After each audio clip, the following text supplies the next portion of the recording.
Bismillahirrahmanirrahim. In this lecture we are going to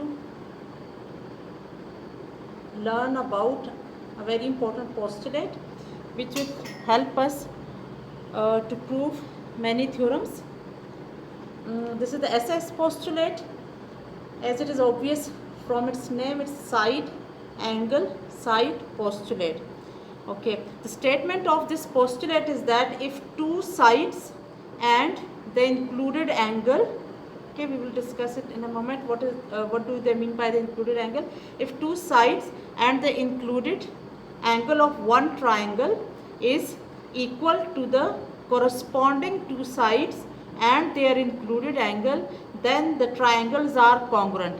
The statement is about two triangles, okay, and here we know that two triangles are congruent when all three of its angles and all three of its sides are congruent. But this postulate will help us in the way that even if we don't know the six elements, the congruency about all the six elements, only if we know the two elements and the three elements, two sides and one angle of one triangle is congruent to the corresponding two sides and the included angle of the other triangle, then we can also deduct that the triangles are congruent.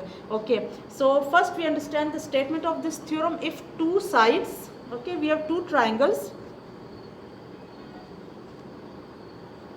and we are saying that two of its sides are, suppose these are the two sides of this triangle ABC, triangle ABC. If AB,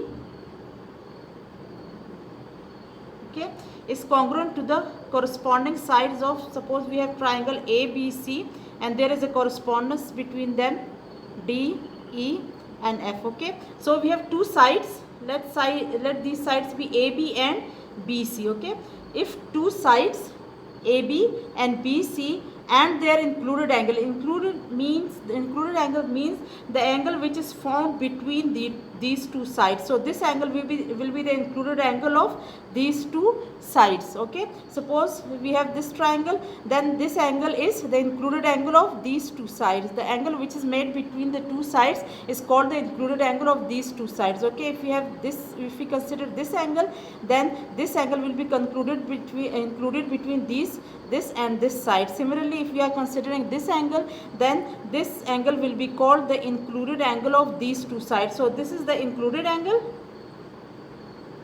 Okay, so we have one triangle ABC, and we know two of its sides AB and BC and their included angle is congruent to the two sides DE.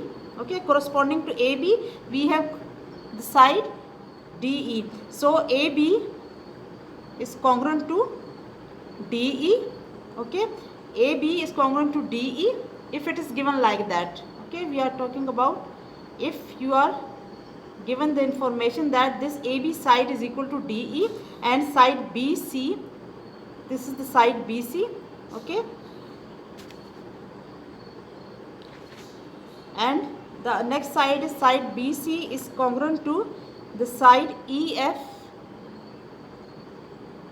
of this triangle. So the both these sides should be congruent as well as corresponding. Okay, note down this word. Okay, correspondence and equality both should be there.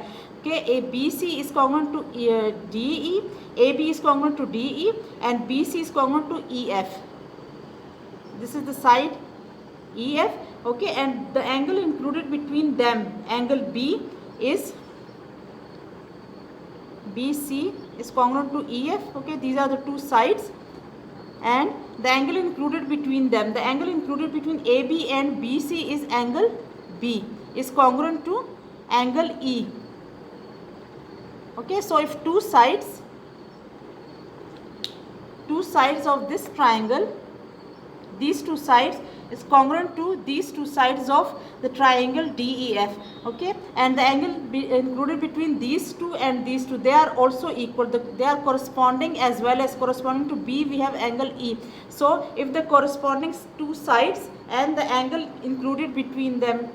Make sure that it is the angle included, okay, not any other angle. If you are taking these two sides, then this you should know about this angle, okay, and if you are taking these two sides, then the included angle will be this one, okay.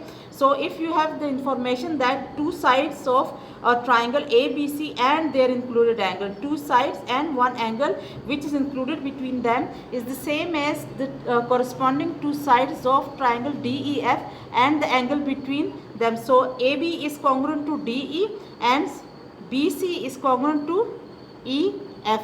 Also the angle B is congruent to angle E.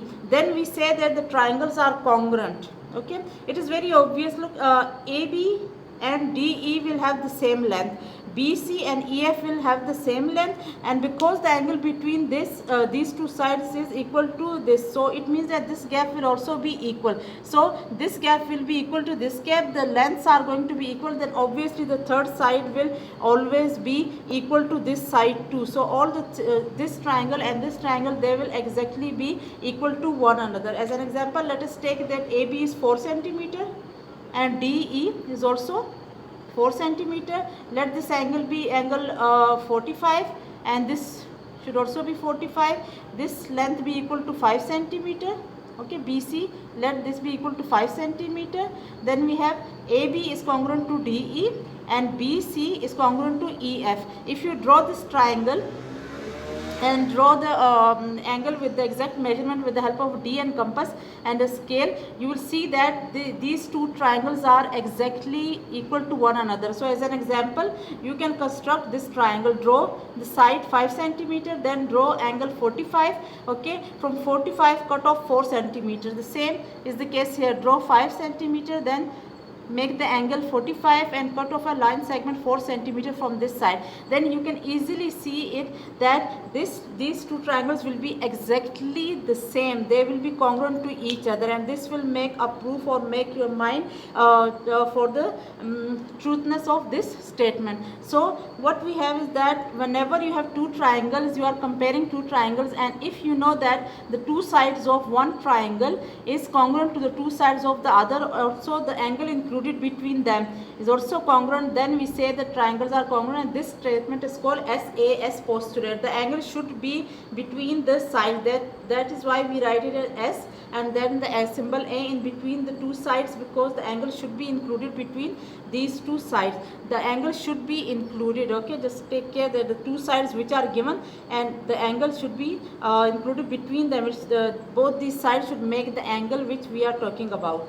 Okay, so this is called SAS postulate. If you know the two sides and one angle of one triangle is equal to two sides and the included angle of both the triangles, then the triangles are always congruent. Okay, so this much information is enough.